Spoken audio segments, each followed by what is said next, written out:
Hello, Your Majesty. It is such an honor to be in your presence again.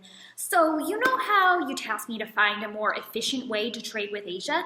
Well, it turns out I did not do that. I epically failed on that one. But hey, there is some good news. I didn't fall off the end of the world like some haters believe would happen if I started sailing west. So yeah, Galileo was right. The Earth is not flat after all. That's good, right? Anyway, when I was sailing west, I finally landed and found some people, and I thought, hey, this is great. I finally made it to India. So I addressed the local Indians, but it turns out they're not Indians, but we're going to call them that anyway because reasons. I wasn't in India at all, Your Majesty. Did you know there's a whole other continent out there?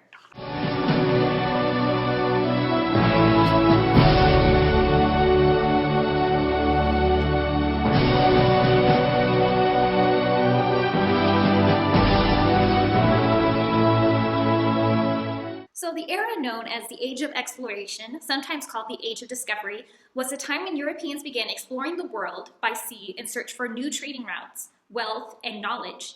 The impact of the Age of Exploration would permanently alter the world and transform geography into the modern science it is today.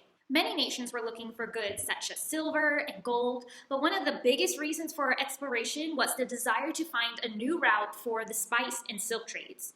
We can thank the discovery of the New World to Turkey. You see, when the Ottoman Empire took control of Constantinople in 1453, Istanbul, it blocked European access to the areas, severely limiting European trade. The Spanish dreamed of finding new trade routes to the Far East.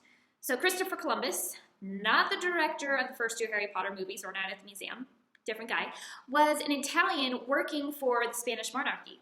He made his first journey in 1492, and instead of reaching India like he intended, Columbus found the island of San Salvador, down here. Great Britain and France also began seeking new trade routes and lands across the ocean, and all of a sudden, all of Europe knew there's a whole new world with land for the taking. So what motivated Europeans to long to go into the unknown? We are going to go over three main reasons for European exploration and colonization of North America. Remember it with the three G's: gold, glory, and God. First, let's focus on gold. Gold was a hot item that explorers were looking for. This new world was brimming with untouched natural resources. And we're really talking about natural resources when we say gold. It means wealth. So trees that could be used for timber. And soon Europe will be hooked on the new world's sugarcane and tobacco. There was big money to be made in this new world. The second G, glory. The Spanish colonists were very successful in bringing wealth and pride to Spain, so England and France wanted the same thing. Journeying to the New World also was a way to move up the social ladder. Let's say you're a pig farmer, peasant, but if you go to the New World, all of a sudden you are your own master and a landowner with a nice sized bit of property. The last G is God. Europeans have always felt it was their godly duty to spread Christianity and convert non-believers to their form of Christianity.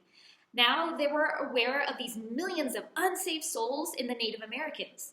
After the Protestant Reformation, competition will spring up to convert the Native Americans to their form of Christianity, whether that's Lutheran, Catholic, Baptist, or some other Protestant.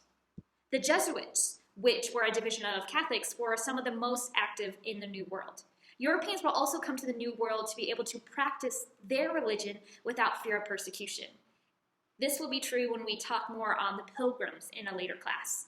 So the New World is being divided up.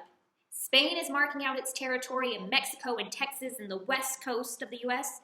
England is making its claim on the eastern seaboard. And then the French, they're establishing good trade and relations with the Native Americans, and their influences into Canada, into the Ohio River Valley. The Columbian Exchange was the transportation of plants, animals, and diseases between the Eastern and Western Hemisphere that occurred after 1492.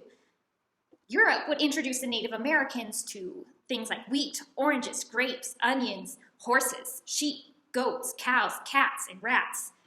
And the most devastating yet, and the most important for you to know, is diseases like smallpox, typhus, and measles that would almost completely wipe out the native population.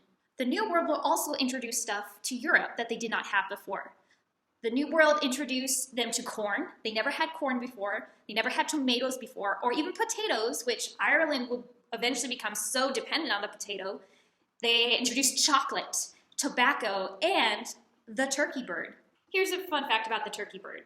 So when the Europeans came over and they were bringing back all these specimens to Europe for like show and tell, they brought some of these birds back. And so you can picture them at an exposition in London, and this Londoners are going through and they're like, wow, look at that bird. It's so incredible. It's so, it's probably from the land of the Turks, the Ottoman Empire.